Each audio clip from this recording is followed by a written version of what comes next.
लेके हैं और बाकी सब मुद्दों पे हम आपसे बात 10 तारीख के बाद करेंगे। और जैसा कि आपको मालूम है कि हिमाचल प्रदेश में पिछले काफ़ी अरसे से चुनावों का दौर चल रहा है और 6 चुनाव पहले हुए, 3 अब हो रहे हैं। जब जनरल इलेक्शन हुए थे तो हमें हिमाचल प्रदेश में 40 सीटें मिली थीं। जनादेश हमारे पक्ष में आया था और हमें 40 सीटें मिली थी। और अब जब ये 3 चुनाव समाप्त हो जाएंगे, इसके बाद हमारा आंकड़ा 41 पे पहुंच जाएगा, 41 पे पहुंच जाएगा। 40 का हमें जनादेश मिला था। हम प्रदेश की भारतीय जनता पार्टी और भारतीय जनता पार्टी की लीडरशिप से जानना चाहते हैं कि जो पिछले लगभग 6 महीने हिमाचल प्रदेश में जो राजनीतिक अराजकता का माहौल उन्होंने कायम किया, इसमें उन्होंने कुल मिला के हासिल क्या किया। हम 40 थे, हम उस आंकड़े से ऊपर हो जाएंगे और सरकार हमारी है, पूरी तरह स्थिर, स्थायी और टिकाऊ सरकार है हिमाचल प्रदेश में। और उनको जो है ये जो चुनाव हिमाचल प्रदेश में हुए और जो 9 इलेक्शन यहाँ पे हुए, क्या बीजेपी की लीडरशिप हिमाचल प्रदेश की जनता से माफ़ी मांगेगी, अपोलोजाइज करेगी कि हमने जो भी यहाँ पे किया और वो सब 6 महीने जो यहाँ पे चला, ये सब उनके द्वारा जो सरकार गिराने की जो साजिश थी, अब तो उसका पूरी तरह भंडाफोड़ हो चुका है। और इस पूरे जो प्रकरण में भाजपा ने लगभग 6-7 लोगों को जो है एमएलए से पूर्व एमएलए बना दिया है। इस एक्सरसाइज का सिर्फ एक ही है कि 9 लोगों में से लगभग 6-7 लोग एक्स एमएलए की श्रेणी में चले जाएंगे और पूरे प्रदेश की राजनीति पे ले दे के कोई असर नहीं हुआ है और बात वहीं पे पहुंच गई है। और ऑपरेशन लोटस जो किया गया वो पूरी तरह डिफीट हुआ है और जिसमें कि वो उन्होंने ये कहा था कि हम 4 तारीख को यहाँ पे सरकार बनाएंगे, केंद्र में सरकार बनेगी और केंद्र में भी उनकी लंगड़ी सरकार बनी है। और यहाँ पे जो है सरकार को 35 आदमी चाहिए थे, हमारे 38 लोग हैं इस वक्त तक। तो यहाँ पे भी हमारी सरकार पूरी तरह मजबूत है। तो भारतीय जनता पार्टी की लीडरशिप को हिमाचल प्रदेश के लोगों से, हिमाचल प्रदेश के वोटरों से सच माफ़ी मांगनी चाहिए कि हमने जो भी किया ये हमारा लालच था, हम लालच में आ गए थे, हमने साजिश की, हमने षड्यंत्र किया, हमने सरकार गिराने का प्रयास किया और उसमें जो है हम विफल हो गए। और प्रदेश की जनता जो है उसने साबित कर दिया है कि वो हिमाचल प्रदेश में कांग्रेस पार्टी के साथ है, कांग्रेस पार्टी की नीतियों और कार्यक्रमों में विश्वास करती है। और लगातार ये कभी अदालत के फैसलों की बात करते रहे, कभी अपना आंकड़ा सरकार बनाने का पेश करते रहे। खासतौर पे नेता प्रतिपक्ष काफ़ी जल्दबाजी में थे और वो शॉर्टकट से सत्ता हासिल करने की कोशिश करते रहे। लेकिन पूरा जब अब ये प्रकरण समाप्ति की ओर अग्रसर है, ये प्रकरण समाप्त हो रहा है और हम अपने जनादेश के बराबर या उससे ऊपर जो है फिर से जा रहे हैं, और इसमें कुल मिला के यही रहा है कि एक तो ऑपरेशन लोटस विफल हुआ है और अगले 3.5 साल तक हिमाचल प्रदेश में कांग्रेस की सरकार रहेगी। और सेकेंडली कुछ लोगों ने अपनी मेंबरशिप खो दी इनके प्रलोभन में आके, इनके झांसे में आके। और थर्डली जो अभी 3 चुनाव हो रहे हैं, ये चुनाव अपने आप में एक इतिहास लिख रहे हैं। इतिहास इसलिए है कि जो इंडिपेंडेंट एमएलएज हैं, जो 3 इंडिपेंडेंट एमएलए हैं, ये एमएलए थे और इन्होंने एमएलएशिप से इस्तीफा दे दिया। इंडिपेंडेंट के नाते इनकी इच्छा थी, ये चाहे कांग्रेस के साथ साइड करते, चाहे बीजेपी के साथ साइड करते, कहीं भी बैठते, किसी बिल में किसी को भी समर्थन करते, किसी भी वोटिंग में किसी को भी समर्थन करते। ये एक बड़ा चुनाव में बार बार पूछा जा रहा है कि आप एमएलए थे, आप बनना क्या चाहते हैं? आप दोबारा से जो है, आप अच्छे भले 15 महीने से एमएलए चल रहे थे और आपने इस्तीफा दिया। आप दोबारा कह रहे हैं कि हमें एमएलए बनाओ। जब आप एमएलए थे और आप कहीं भी बैठ सकते थे, तो आपको दोबारा हिमाचल प्रदेश का वोटर जो है क्यों वोट दे? इसका कोई भी लॉजिकल जवाब जो है इन तीनों विधायकों के पास नहीं है। लगातार ये फील्ड में पूछा जा रहा है कि आपने इस्तीफा क्यों दिया।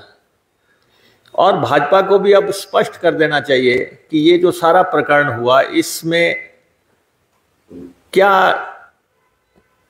आपने क्या कुल मिला के सरकार बनाने के लिए जो हिमाचल प्रदेश में जो अराजकता फैलाई, जो तोड़ फोड़ किया, या जो भी किया, जो जनता में इम्प्रेशन है, भाजपा को ये बताना चाहिए कि ये पूरा जो है पैकेज जो था, इलेक्शन डील जो थी, वो थी क्या, वो हिमाचल प्रदेश की जनता को पता होनी चाहिए कि आपने ये अपनी सरकार, आप 25 लोग थे, आपको सरकार बनाने के लिए 10 लोग चाहिए थे।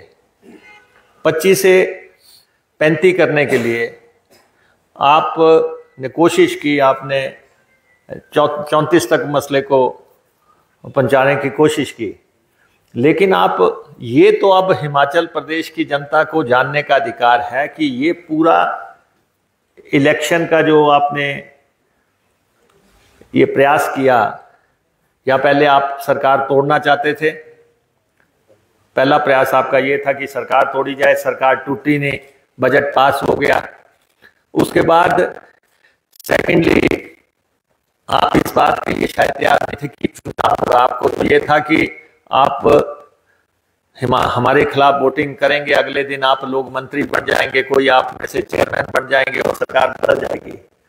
लेकिन कुल मिला के अब ये हिमाचल प्रदेश की जनता को, प्रिंसिपल ऑपोजिशन पार्टी, विपक्षी दल को, विपक्ष की लीडरशिप को ये अब साफ करना चाहिए कि ये पूरा माजरा था क्या, ये पैकेज था क्या, और आपने ये कैसे प्लान किया, किसके कहने पे प्लान किया, कौन कौन इसके मुख्य किरदार थे और कौन कौन से इसके जो भूमिका निभाने वाले थे। क्योंकि अब तो ये अपने कंक्लूजन की तरफ जा रहा है मसला।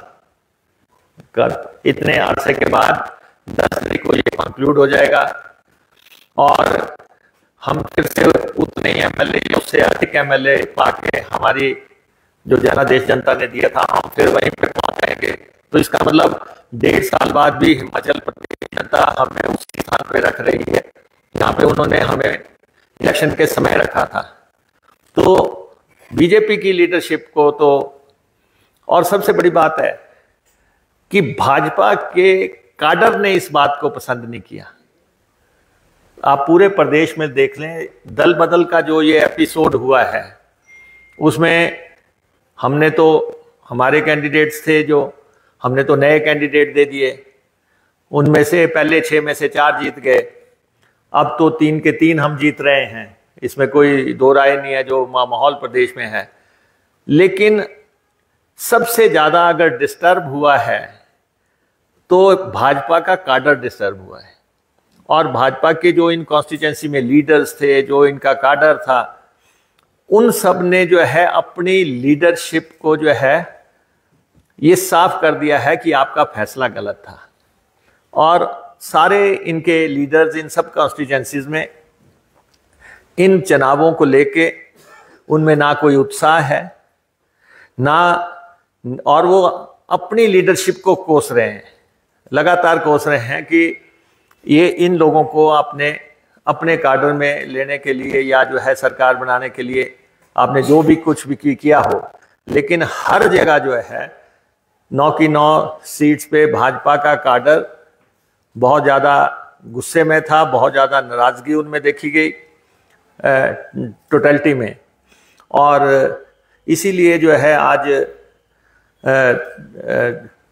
जो विपक्षी दल है वो प्रदेश की जनता को तो क्या जवाब देगा, अपने काडर को भी जवाब नहीं दे पा रहा है कि आपने ये किया क्या। और दूसरी तरफ जो ये हमारी सरकार पे जो उंगलियां उठाते थे, लगातार जो ये बातें कर रहे थे और अभी भी कर रहे हैं, जैसे हमने पहले भी कहा कि झूठ बोल के, असत्य फैला के तो चुनाव नहीं जीते जा सकते। चुनाव तो मुद्दों के आधार पे जीते जाते हैं। हमारी नीतियां स्पष्ट हैं। हमने हिमाचल प्रदेश के कर्मचारियों को अगर ओल्ड पेंशन स्कीम देने का फैसला किया था तो हमने ओपीएस दिया, और ये हिमाचल प्रदेश के कर्मचारी को भी मालूम है कि अगर भारतीय जनता पार्टी को जरा सा भी मौका मिलता तो ये कर्मचारियों का ओपीएस बंद कर देती। और हमने ओपीएस को लागू किया, कठिन वित्तीय परिस्थितियों के बावजूद हिमाचल प्रदेश में लागू किया, जैसा कि हमारा घोषणा पत्र में हमने कहा था। 1500 रुपए की हमने बात कही थी,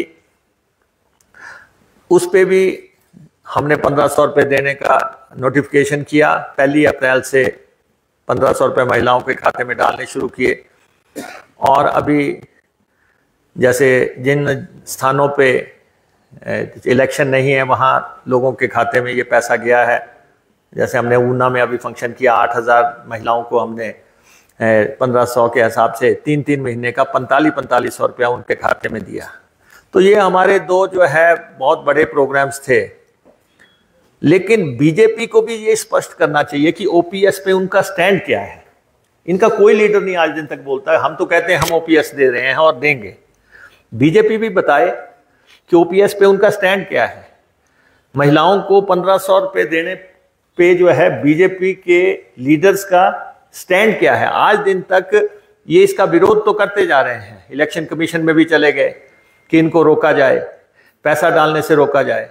तो इनका असली चेहरा तो उजागर हो गया, लेकिन इन्होंने इन दोनों मुद्दों पे अपना नजरिया भारतीय जनता पार्टी ने साफ नहीं किया है। और अभी भी हम देख रहे थे कि नेता प्रतिपक्ष जो है वो बार बार कह रहे हैं कि ये चीज़ें जो है बंद कर दी जाएंगी। ये तो आपकी सोच है, उनकी सोच है। क्योंकि अभी इलेक्शन हमारा चुनाव आयोग यहाँ पे आया, फाइनेंस कमीशन यहाँ पे आया था, और फाइनेंस कमीशन के समक्ष भी हमने वो सारी बातें रख दी कि किस ढंग से भारतीय जनता पार्टी की केंद्र की सरकार जो है हमें वित्तीय तौर पे परेशान करती रही है। अगर हमने ओपीएस दिया तो हमारा 9,000 करोड़ रुपया केंद्र के पास पड़ा है, वो पैसा हमें नहीं दिया गया। जब पेंशन हम दे रहे हैं तो वो 9,000 करोड़ रुपया आप हमारा क्यों नहीं दे रहे हैं? जब यहाँ पे त्रासदी आई, त्रासदी में हमारा जो है 11,000 करोड़ रुपया के आसपास यहाँ पे नुकसान हुआ, आपने हमें वो पैसा नहीं दिया।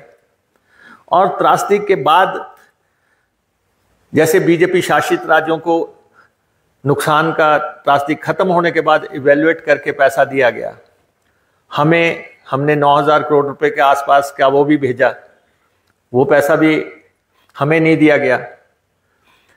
कर्ज की सीमा आपने हमारी घटाई, कर्ज की सीमा हिमाचल प्रदेश की घटाई। आप चाहते थे कि इस सरकार को वित्तीय तौर पे अस्थिर कर दिया जाए, तो आपके समय में जो 11,000 करोड़ रुपए के आसपास मिलता था, हमारे समय में आपने वो लिमिट जो है 6,000 करोड़ रुपए कर दी ताकि हम कर्जा ना ले सकें।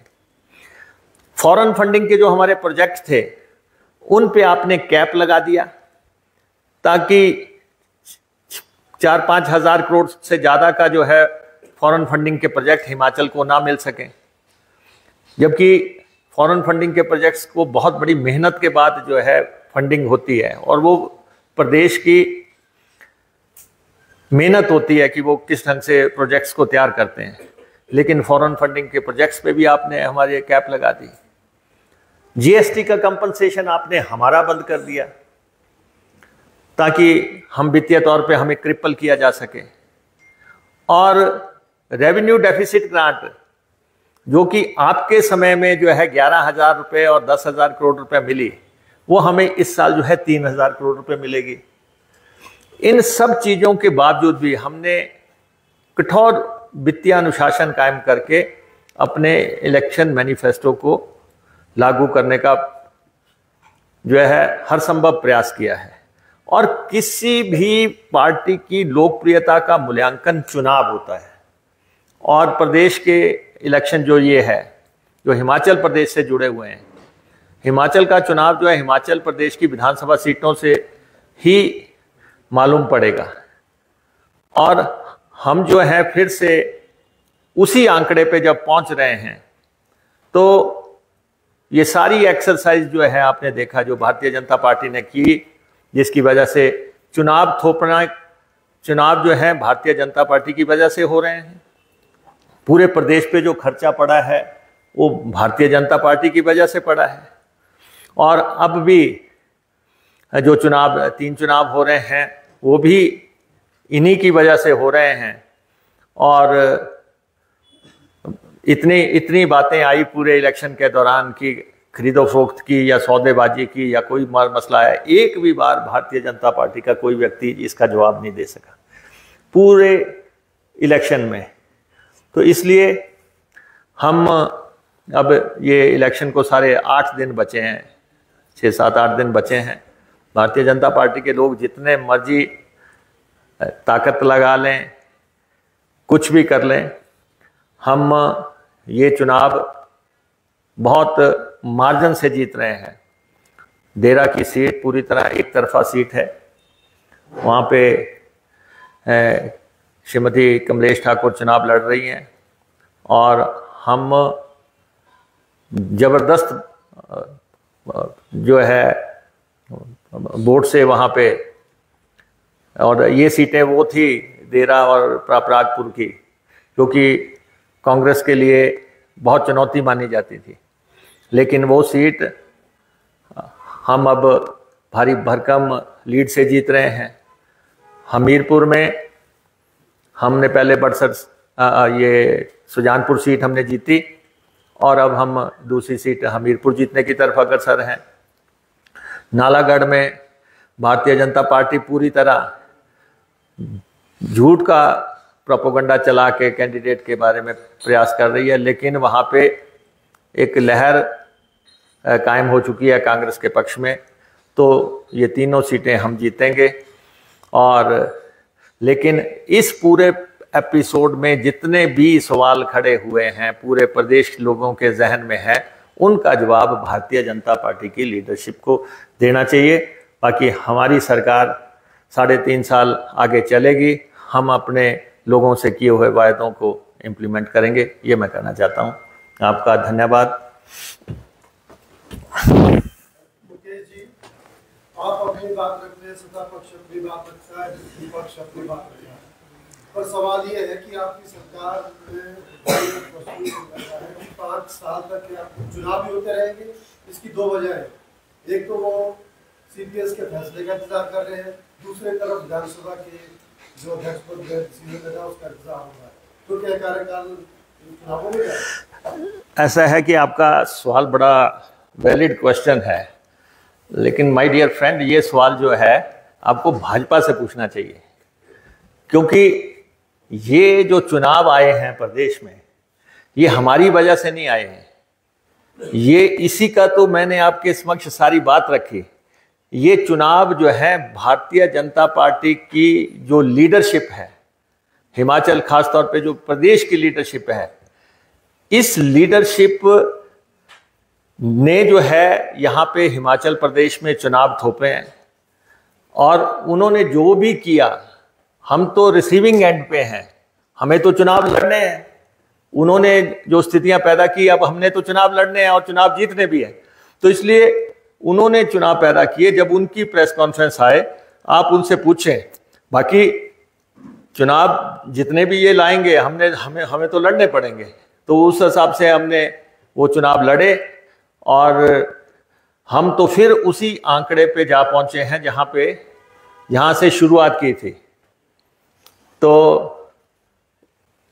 आप अंदाजा लगाएं कि इन्होंने कितनी एक्सरसाइज की, क्या क्या किया प्रदेश में चोर दरवाजे से सत्ता हथियाने के लिए। जो है ये सारा जो मास्टर प्लान बनाया है इन्होंने, और वो मास्टर प्लान इनका औंधे मुंह गिरा है।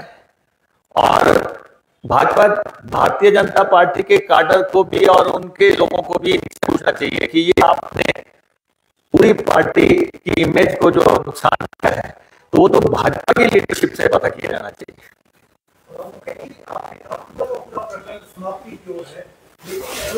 और बीजेपी के अध्यक्ष लगातार कह रहे हैं सरकार कभी भी गिर सकती है, अस्थायी नहीं है, अपने ही हाथ से गिरेगी। दूसरा सवाल इससे जुड़ा हुआ, आपने कहा कि भाजपा कैडर ने ये जो कुछ हुआ हिमाचल में हुआ पसंद नहीं किया। फिर तो जो सांसद थे वो हमीरपुर में ही वो तो हार जाने चाहिए थी। ऐसा तो नहीं था कि जो बीजेपी के चंद नेता थे उनकी सेटिंग सत्ता पक्ष के लोगों से थी। देखो, चुनाव में तो जो जीता वही सिकंदर। क्या रणनीति लगाई गई, क्या है, वो पार्टियों की अपनी अपनी रणनीति है, लेकिन चुनाव करवाने का फैसला भारतीय जनता पार्टी का था। चुनाव जो आए हैं वो भारतीय जनता पार्टी की लीडरशिप की वजह से आए हैं। बाकी चुनाव के दौरान तो क्या क्या होता है, क्या क्या रणनीतियां बनती हैं, वो तो एक अलग मसला है। लेकिन ये चुनाव जो है, कुल मिला के जो 9 चुनाव हुए, जो 6 महीने का प्रदेश का टाइम बर्बाद हुआ, और जैसे हमारे साथी ने कहा कि ये जो है चुनाव क्या इस दौरान चलते ही रहेंगे, ये सारी के लिए जिम्मेवार ये मैं आपको कहना चाहता हूं, भारतीय जनता पार्टी ने कंस्ट्रक्टिव ऑपोजिशन की भूमिका नहीं निभाई है, रचनात्मक विपक्ष की भूमिका उन्होंने नहीं निभाई। उन्होंने केंद्र में अपनी सरकार को देखते हुए लोभ और लालच करते हुए हिमाचल प्रदेश की सरकार गिराने का असफल प्रयास किया, और उन्होंने हथकंडे लगाए, जो संभव हो सकता था वो किया। क्योंकि आपने देखा कि जब ये सारा एपिसोड हुआ तो केंद्र ने हेलीकॉप्टर भी मुहैया करवाए और 5 स्टार्स भी अवेलेबल करवाए, सीआरपीएफ भी अवेलेबल करवाई। तो ये नहीं कहा जा सकता कि ये सिर्फ जो है यहाँ के लीडर्स के ही लोभ लालच था। इन्होंने अपने केंद्रीय नेतृत्व को जो है साथ लेके जो है हिमाचल प्रदेश की सरकार को गिराने का असफल प्रयास किया, और अब उसका पटाक्षेप हो गया है, और 5-7 दिन रहते हैं। और इनको आत्मनिरीक्षण करना चाहिए कि जो हमने किया 6 महीने के दौरान वो कितना सही था। कानून व्यवस्था को लेकर भी सवाल उठाए जा रहे हैं। आज तो संसद में भी एक कहा है कि नाहन में एक समुदाय विशेष के व्यक्ति की दुकान को लूट लिया गया।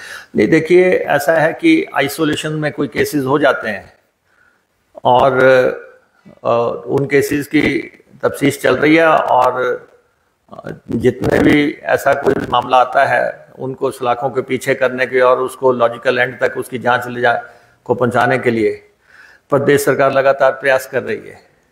लेकिन जो लोग एक केस बिल्ड कर रहे हैं, जो हम देख रहे हैं कि लगातार जो कह रहे हैं कि कानून व्यवस्था हिमाचल प्रदेश की सही नहीं है और इसलिए यहाँ पे राष्ट्रपति राज लगाने के लिए प्रयास किए जाएं, उनको हम ये जरूर कहते हैं कि आइसोलेशन के केसेस पे सरकारें नहीं गिरा करती और इसलिए जो है सोपन मत देखो। आपने भारतीय जनता पार्टी की तमाम लीडरशिप पिछले 6 महीने से स्वप्न लोक में चल रही थी, दिन में भी स्वप्न देख रही थी, रात में भी देख रही थी कि हम हिमाचल प्रदेश की सरकार गिरा देंगे। लेकिन ऐसा संभव नहीं है। ना तो ये फाइनेंशियल मुद्दों पे हिमाचल प्रदेश की सरकार को गिरा सकते हैं, क्योंकि इन्होंने कोशिश कर ली कि हर तरफ से हिमाचल प्रदेश को आर्थिक तौर पे जो है वो किस ढंग से हम परेशान करें ताकि ये सरकार जो है दम तोड़ दे। सेकेंडली, दूसरा प्रयास इनका लैंड ऑर्डर की तरफ को घुमा के भी इन्होंने कोशिश कर ली। लेकिन जनादेश हमारे पक्ष में है और जनादेश एमएलए की सीट का 10 तारीख को स्पष्ट हो जाएगा कि जहां से हम चले थे वहीं हम फिर पहुंच रहे हैं। आपने एक जिक्र किया कि ये पूरा घटनाक्रम घटा, इसके लिए भाजपा पूरी तरह जिम्मेदार है, परंतु चुनावों के बीच में जब हम आपकी ही सहयोगी वरिष्ठ मंत्री से मिलते हैं तो वो ये कहते हैं कि इस पूरे प्रकरण में आप भी जिम्मेदार हैं। कमियां मुख्यमंत्री के स्तर पर भी रही हैं, कमियां प्रदेशाध्यक्ष के स्तर पर भी रही हैं। उन्होंने साथ में ये भी कहा कि जिस तरह से चुने हुए विधायकों पर कैबिनेट रैंक देकर एक ऐसे नेताओं को बिठा दिया गया जिनका कोई इतना बड़ा रुतबा भी नहीं है, तो कहीं ना कहीं विधायकों की संस्था को कमजोर करने का प्रयास हमारी ही सरकार से हुआ है। नहीं, ऐसा है कि मैं आपसे आग्रह करूंगा कि जो सवाल जिससे जुड़ा हुआ हो वो सवाल आप उसी से जो है उसका प्रस्ताव करें। और मैं तो प्रदेश सरकार और कांग्रेस पार्टी का पक्ष आपके समक्ष मैंने रख दिया है और आपको लगता है कि किसी ने आपको कहा है या आपके कान में कहा है, आप उसको जो है जनता में उजागर करें। मुकेश जी, वर्तमान में प्रदेश के अंदर भारी गर्मी से, भीषण गर्मी से, सूखे की बहुत ज्यादा प्रॉब्लम, कृषि और बागवानी को नुकसान हुआ है। सरकार का उस पर अभी तक कोई भी बयान नहीं आया है। कृषि और बागवानी प्रभावित हुई है, क्या भविष्य में या अभी सरकार इस पे कोई विचार कर रही है? नहीं, देखिए मेरा ये प्रेस कॉन्फ्रेंस स्पेसिफिक चुनावों पे आधारित है, मैंने वो पक्ष रख दिया। अभी आप मेरे को कृषि और बागवानी में ले जाएंगे, फिर आप मेरा ये सारा पक्ष पीछे कर देंगे, तो मैं आपसे अलग से इस सवाल का जवाब दे सकता हूँ। मैं पर एंटायर प्रेस कॉन्फ्रेंस में मैं जो है नहीं चाहता कि आप इसको उस तरफ घुमा दें। मेरी प्रेस कॉन्फ्रेंस शुद्ध तौर पे चुनावों को लेके है और पॉलिटिकल प्रेस कॉन्फ्रेंस है। आपका बहुत बहुत धन्यवाद।